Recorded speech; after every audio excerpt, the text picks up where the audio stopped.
심지어 저는 결혼도 했고 아이도 있지만 순탄치 못한 결혼 생활 때문에 작년까지도 아버지와 단둘이 지냈습니다. 저는 동네 근처에서 작은 사업을 합니다. 나이는 45살이고 체육관 관장이에요. 결혼식은 15년 전에 올려서 지금은 중학생이 된 아들도 하나 있고 저보다 3살 어린 아내도 있었는데 몇 년 전부터는 얼굴도 못 보고 지냈고요. 그땐 차라리 그게 낫겠다 싶었습니다. 집집마다 속 시끄러운 일이 있다고 하지만 저희는 속에서만 시끄러운 게 아니라 밖에서도 많이 시끄러웠습니다. 그땐 정말 억울하기도 했었고요. 평소 제가 하던 일을 싫어했던 아내는 이참에 새로운 사업을 해보라고 했지만 그것도 제 마음처럼 쉽진 않았습니다. 저는 평생 운동만 해온 사람이거든요. 중학교, 고등학교 때는 육상부에 있었고 대학교도 체육학과에 들어갔습니다. 아내도 같은 대학 같은 과에서 만났고요. 저녁 후 복학하자마자 만나기 시작했고 그때 이후로 거의 모든 걸 함께 했어요. 엄마 없이 자란 저를 늘 챙겨줬죠. 저는 원래 재활 쪽에 관심이 많았습니다. 다들 근육통 하나쯤은 달고 살잖아요. 제 주변에 운동하는 지인들도 덩치는 우락부락하고 엄청 튼튼해 보이는데 근육통 때문에 남몰래 고생하는 사람도 많았고요. 그런 지인들을 도와주고 점점 관심 갖다가 관련 수업도 듣고 공부도 열심히 했어요. 아는 선배가 프로선수단 팀닥터로 있어서 훈련 기간 때 보조 역할로 몇 번 가봤었는데 너무 재밌고 진짜 저랑 잘 맞는 거예요. 고통받던 사람들의 근육을 풀어주면 얼굴 표정으로 바로 나타났으니까요. 그런 모습을 볼 때마다 어찌나 뿌듯하고 만족감이 컸던지 이게 내 길이구나 싶었죠. 근데 문제는 역시 돈이었습니다. 그런 곳 팀닥터로 들어가기가 쉬운 것도 아니었고 그렇다고 자리가 많은 것도 아니었으니까요. 시간이 지날수록 나이가 한 살씩 늘어나는데 나이는 저 혼자 먹는 게 아니잖아요. 여자친구도 속으로 많이 급했겠죠. 그래서 저의 진로를 변경하기로 했습니다. 그때부터 트레이너 일을 시작했어요.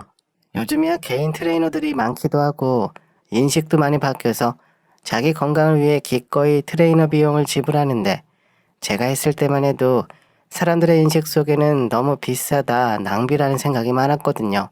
그만큼 더 열심히 해드려야 했고요. 처음엔 힘들긴 했어요. 그러다 회원도 늘고 입소문도 타고 소개도 받으면서 회원들이 하나둘 늘기 시작했어요. 뭔가 이쪽 일에 미래가 보이기 시작하자 그때까지 제 옆을 지켜준 여자친구에게 청혼도 할 수 있었고 그렇게 제 나이 32살에 29살의 여자친구와 결혼식을 올렸습니다. 2년 뒤 제 아내는 출산을 하게 되었고 그때부터 육아에 전념했습니다. 아이가 어려서 맡길 수 없다고 하더군요. 그 말도 맞는 것 같았고요. 제가 더 열심히 벌면 되니 아이만 신경 쓰라고 이야기했고 그때부턴 아들 생각, 아내 생각에 정말 물불 안 가리며 열심히 일했습니다. 제가 다니던 체육관이 5시 반에 문을 여는데 6시에 출근해서 밤 8시에 퇴근했고요. 회원들 시간에 제가 맞춰야 하다 보니 중간에 어디 나가는 것도 힘들었습니다. 그러다 어느 날 제가 담당했던 회원분들 중 어떤 남성 회원분이 저에게 부탁을 하셨어요. 부부가 같이 받고 싶다며 이야기를 꺼내는데 저는 주로 몸매 관리 쪽이 아니라 어찌 보면 치료 쪽에 더 가까워서 제 회원분들은 나이 좀 있는 분들이 많으셨습니다. 그분도 허리 때문에 봉침도 맞고 주사도 맞고 온갖 고생을 하다가 운동하신 거고요.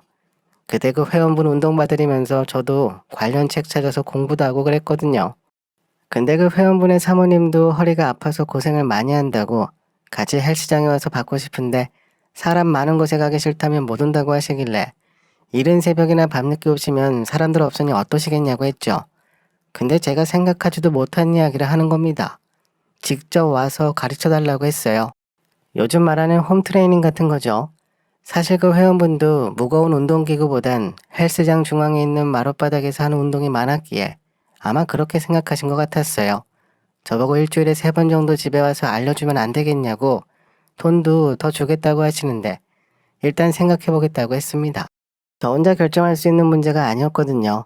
그때 제가 받는 월급이 체육관 사장님에게 기본급으로 얼마 받고요. 제가 관리하는 회원 트레이닝 금액의 몇 %를 다시 체육관에 돌려주는 방식으로 월급 정산을 해왔었습니다. 아마 요즘도 비슷한 방식으로 정산할 거예요. 그러니 중간에 나가는 게 쉽진 않았죠. 그래서 다음날 바로 사장님에게 이야기를 했고 얼마를 제시받았는지도 다 이야기했습니다. 근데 사장님이 엄청 놀라는 눈치더라고요. 다른 사람들은 아무 말 없이 슬쩍 나가서 하고 들어오는데 저보고 특이하다며 웃는 겁니다. 순간 아차 싶었지만 그날 그 이야기 덕에 사장님과 관계도 좋아지고 돈도 더 벌었네요. 그때부터 홈트레이닝을 다니기 시작했어요. 간단한 운동기구를 차에 싣고 다녔고 처음엔 그 부부 회원분만 맡아서 하다가 주변 분들에게 소개해 주시는 바람에 그 동네 근처 아주머니 3분 정도 모아서 일주일에 2번 나가서 하게 됐고요. 예전보다 버는 돈도 2배 가까이 늘었습니다. 그러다 어느 날 일 마치고 집에 갔는데 거실이 아주 쑥대밭이 되어 있는 겁니다. 도둑이 들었나 싶어 신발을 신은 채 방으로 뛰어들어갔고 다행히 아내와 아이는 아주 멀쩡히 앉아 있었어요. 다만 저희 아내 표정이 좀 이상했습니다. 제 얼굴을 보자마자 소리를 지르는데 대체 어디서 일하고 오는 길이냐며 다짜고짜 마구 퍼붓기 시작했어요. 부부들 상대로 하는 거 아니었냐고 왜 아줌마들에게 둘러싸여 다니냐며 눈물까지 흘리며 소리쳤어요. 그 순간 저도 너무 황당했습니다. 몰래 숨기고 한 것도 아니었거든요. 심지어 자랑했습니다. 한 번에 몰아서 하니 회원들도 부담이 적고 나도 많이 벌고 너무 좋다고 새로 계약한 회원분들은 아주머니 3분인데 30년 지기 친구들끼리 함께 운동을 배운다고 이야기했었어요. 숨긴 것도 없고 숨길 필요도 없었고 그때 몇 번이나 자랑을 늘어놨거든요. 근데 그날부터 시작이었습니다. 나중에 들어보니 아내의 대학 동창이 남편 바람 때문에 이혼했다고 그러더군요. 저도 아내와 같은 대학인데 당연히 저도 아는 사람이었죠.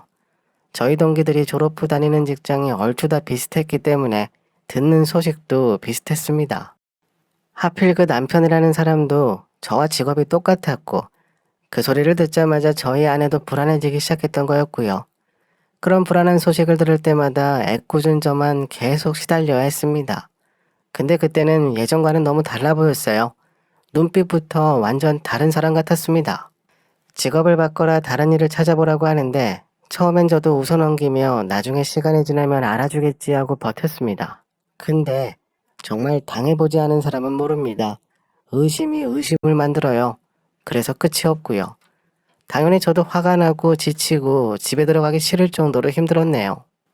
회원을 바꿔라 아니면 찾아가겠다고 하며 그때 제 나이가 30 후반이었는데 직업을 쉽게 옮길 수 있는 것도 아니었고 아프고 힘든 사람들 도와준다는 생각으로 제 직업에 대해 나름 자부심이 있었는데 지금껏 내 옆에서 지켜봐온 아내가 저런 소리를 하니 너무 답답했습니다.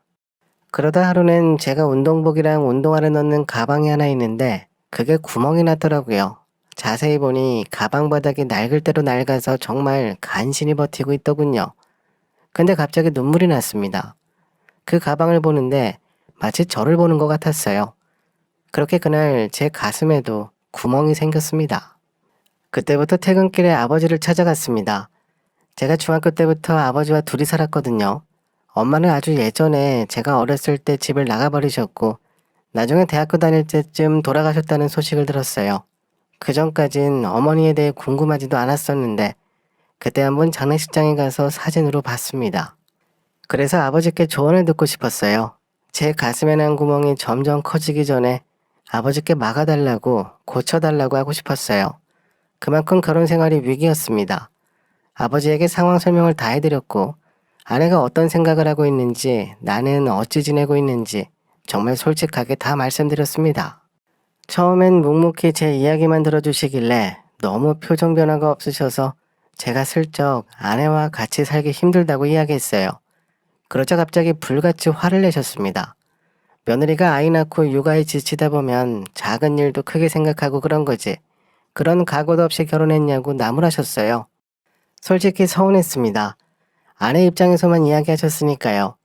그런데도 아버지는 계속 더 품어주라고 보듬어주라는 말씀뿐이셨어요. 결국 그날 저는 가슴에 난 구멍을 덮지 못했고 그렇게 몇 달이 더 지나서 의심받기 시작한 지 1년이 넘어가자 그 구멍이 찢어져 버렸습니다. 그때 아내가 그러더라고요. 같이 있기 힘들어서 나가겠다고 하길래 그러라고 했습니다. 잡지 않았어요. 차라리 그게 낫겠다 싶었죠. 순순히 그러자고 하는 내가 더 미웠는지 아내는 마지막으로 저에게 불같이 화를 냈고 그날 밤 짐 싸서 친정으로 가버렸습니다. 얼마 뒤 이혼 서류가 날아왔고요. 서류까지 받아보니 실감이 나더군요. 옛날 같았으면 아버지와 의논도 해봤겠지만 무슨 말씀을 하실지 너무 뻔했어요. 그래서 혼자 고민하다가 아내와 통화를 했고 마지막 순간까지 서로 상처만 주다가 이혼 서류에 도장을 찍어줬어요. 아이는 아내가 데려가겠다고 하더군요. 그날부터 살던 집도 정리해서 체육관 근처 원룸에서 혼자 지냈습니다. 아버지와는 아무 이야기도 하지 못했어요. 솔직히 찾아뵐 수가 없었습니다. 그냥 나중에 시간이 더 지나면 그때 뵙자고 생각하고 말았죠. 근데 어느 날 아버지가 찾아오셨습니다. 아직도 눈만 감으면 그날 아버지의 모습이 정말 생생하게 떠오릅니다. 하늘색 보자기에 뭘 싸갖고 오셔서는 체육관 앞에서 들어오지도 못하시고 계셨거든요. 그 모습에 한 걸음에 달려가서 아버지를 배웠고 아무 말 없이 그 보자기만 전달해 주시고는 제 어깨를 한번 토닥여 주시고 바로 가버리셨는데 거기엔 반찬 그릇들이 층층이 쌓여 있었어요. 집에 돌아가 먹어보니 예전 아버지가 해주시던 소세지 반찬하고 계란말이하고 담겨 있는데 제가 이혼해서 혼자 원룸에서 지내는 것도 끼니를 잘 챙겨 먹지 못하는 것도 이미 다 알고 계신 것 같았습니다. 그때도 다 알고 모른 척 하셨구나 싶었네요. 그 뒤로 자주 찾아오셨습니다. 어디서 그 하늘색 보자기를 사셨는지 늘 같은 색깔의 보자기에 담아오시는데 40 다 돼가는 아들 끼니 걱정에 저렇게 찾아오시는 게 너무 죄송해서 혼자 살던 원룸을 정리해버리고 그날부터 아버지와 함께 지내기 시작했어요. 집에 가보니 제가 돌아올 줄 아셨는지 이미 제가 쓸 방을 준비해 놓으셨더라고요. 청소도 다 해놓으셨고 이불도 새로 사다가 깔아놓으신 것 같았습니다. 진 가방을 들고 방문 앞에서 머뭇거리는 저에게 아버지는 제 어깨를 토닥여 주셨고 다른 말씀은 전혀 없으셨습니다. 며느리는 요즘 어찌 지내고 있냐? 손주는 잘 크고 있다더냐? 이런 질문들을 하고 싶으셨을 텐데 정말 단 한 번도 하지 않으셨어요. 그래서 그런지 저도 점점 편하게 느껴졌고 항상 2시간 이상 잠을 못 잤었는데 한 번은 10시간이 넘게 잔 적도 있었네요. 그 뒤로 아내는 못 만났습니다. 아들은 한 달에 한두 번 따로 만나긴 했어요. 아이만 데려다주고 가버렸고 저도 따로 아내를 찾진 않았습니다. 그때 그 1년이란 시간 동안 저도 정말 많이 힘들었으니까요. 아내도 마찬가지인 듯 했습니다. 그 뒤로 시간이 참 빨리 갔어요. 저도 언제까지 트레이너 생활만 할 수는 없어서 체육관을 열어보려고 많이 알아봤었고 되도록 살고 있는 집 근처에서 하고 싶었는데 마땅한 곳을 찾기가 쉽지 않았습니다. 그렇다고 아버지에게 부탁드리기도 그랬어요. 그때도 계속 일을 나가고 계셨거든요. 아버지는 저희 동네 지하철역 근처에 있는 대형 오피스텔 건물 관리를 하고 계셨어요. 워낙에 부지런하고 성실하셨던 분이라 그 건물에서 오랫동안 일을 하셨습니다. 건강 문제가 생기기 전까진 계속 하셨어요. 저도 일이 바쁘다 보니 주말에 잠깐 아버지와 저녁 식사하는 게 전부였습니다. 그러다 2년 전에 저도 체육관을 차렸습니다. 처음엔 친구와 동업하려고 하다가 아버지가 많이 반대하셔서 이번엔 따랐어요. 그래서 좀 늦춰지긴 했지만 더 괜찮은 곳에 차릴 수 있었고 예전 헬스장 사장님이 폐업하는 체육관에 연결해 주셔서 알뜰 살뜰 아껴서 잘 차릴 수 있었어요.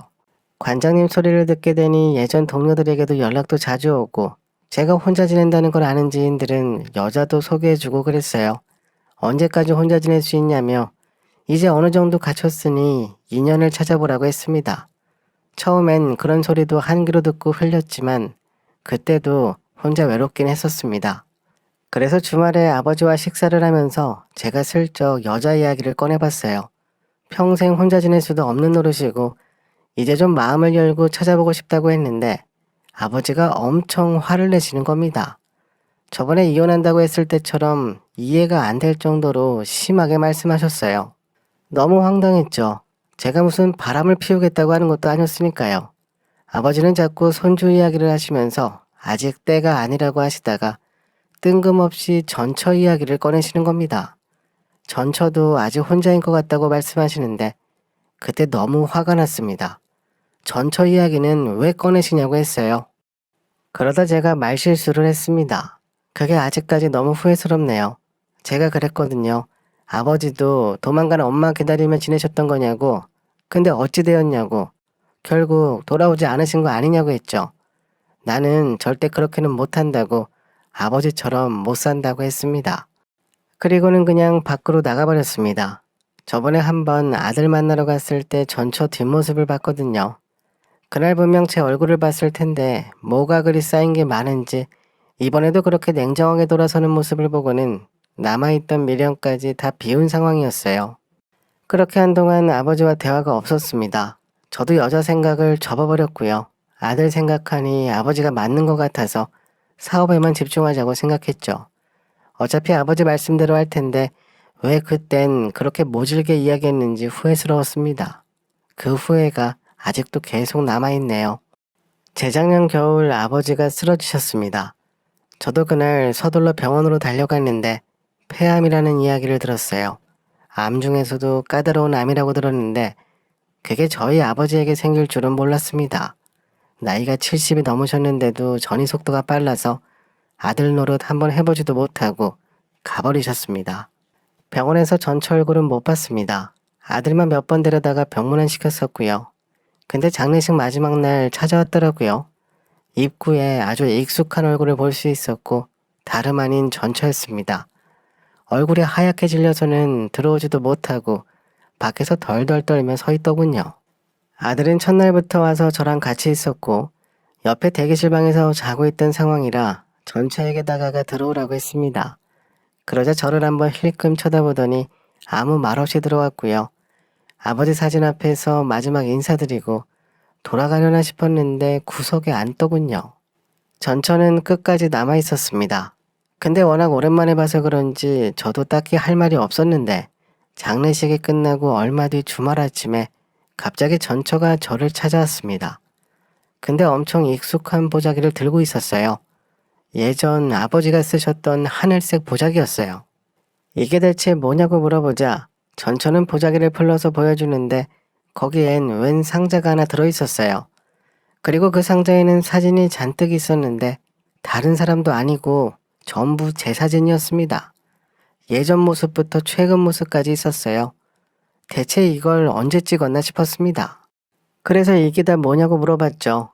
아내는 아버지가 쓰셨던 방에 들어가더니 거기에도 비슷한 상자가 하나 있었습니다.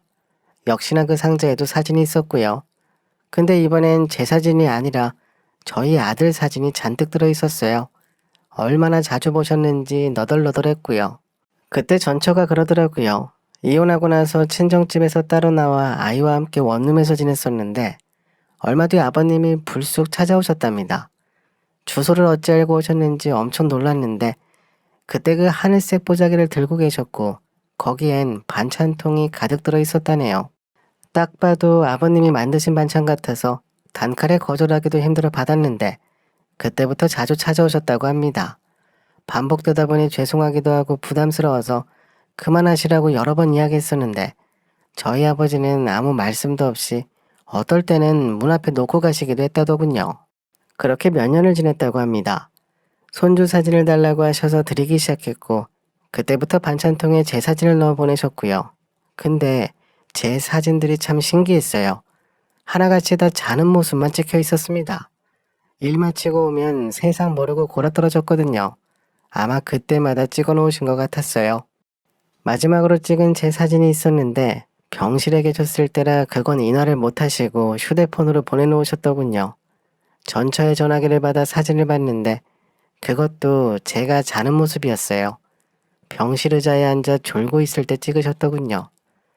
그리고는 그 밑에 메시지가 한 줄 쓰여 있는데 그걸 보자마자 그 자리에서 울어버렸습니다. 부탁한다 라고 쓰여 있었어요. 그렇게 상자에서 꺼낸 수많은 사진들을 바닥에 펼쳐놓고 너무 보고 싶어서 혹시나 볼 수 있을까 다 찾아봤지만 결국 못 찾았어요. 아버지의 사진은 찾을 수 없었습니다. 그날 전처 앞에서 아이처럼 목 놓아 울고 함께 아버지 우품을 정리하는데 하늘색 보자기가 엄청 많이 있는 겁니다. 그걸 보자마자 갑자기 전처가 옷장 속에 보자기들을 끌어안고 주저앉아 울기 시작하는데 하늘색 보자기도 이유가 있었네요. 아주 예전에 제가 여자친구라고 데려와 소개해드렸던 적이 있었는데 그날 하늘색 셔츠를 입고 갔었다네요. 저는 기억도 못하고 있었거든요. 그때 저희 아버지가 하늘색이 이쁘다고 잘 어울린다고 하셨고 그때 전처가 좋아하는 색이 하늘색이라고 했었다네요. 하긴 좀 이상하긴 했거든요. 쇼핑백이나 봉투에 담으시면 되는데 늘 보자기에 싸서 오셨으니까요. 하늘색 보자기를 볼 때마다 혹시 설마 예전에 그 이야기를 기억하시는 건가 했었는데 이번에 옷장에서 하늘색 보자기가 잔뜩 있는 걸 보고는 그 자리에서 울어버린 겁니다. 그렇게 유품 정리가 어느 정도 끝나자 전처가 자리에서 일어나 돌아가려고 하는데 저에게 사진 한 장을 건네줬어요. 저희 아들 사진이었습니다. 아버님 계신 낙골당에 넣어놓으라고 가족들 사진을 함께 넣기도 한다면서 손주 사진 보시면 좋아하실 거라고 했어요. 근데 그 사진 결국 받지 않았습니다. 새로 찍었거든요. 그걸 더 좋아하실 것 같았어요. 백화점에 가서 하늘색 셔츠 3장을 사다가 똑같이 맞춰 입고 셋이 나란히 앉아서 아버지가 제일 좋아하실 만한 사진을 찍었습니다. 가운데엔 저희 아들이 앉았고요. 오른쪽엔 제가 앉고 왼편엔 아내가 앉았습니다. 그리고 가장 잘 나온 사진을 뽑아다가 아버지 계신 낙골당에 넣어놨어요. 제가 그때 아내에게 그랬어요. 잘 부탁한다고 이제 나도 관장이니 예전처럼 걱정시킬 일 없을 거라고 했습니다. 아내도 저에게 미안하다고 그땐 왜 그렇게 예민하고 힘들었는지 모르겠다고 하더군요. 다시는 이런 일 생기지 않게 노력하자고 했고 매년 행복한 모습 찍어서 아버지 기일마다 넣어놓자고 약속했습니다. 얼마 전에도 사진 찍어서 넣어놨고요. 처음 사진보단 저랑 아내가 더 밝아졌더군요. 다음 사진은 더 밝았으면 좋겠네요. 그럼 저희 아버지도 마음 놓고 쉬시겠죠. 이번에 제가 준비한 내용은 여기까지입니다. 아버님이 들고 다니셨다는 그 하늘색 보자기가 엄청 튼튼한 보자기였나 봅니다. 떨어져 있던 가족을 한 곳에 담아내셨으니까요. 꽉 묶어서 절대 떨어지지 않게 하세요. 그 모습 그대로 행복하게 지내셨으면 좋겠습니다.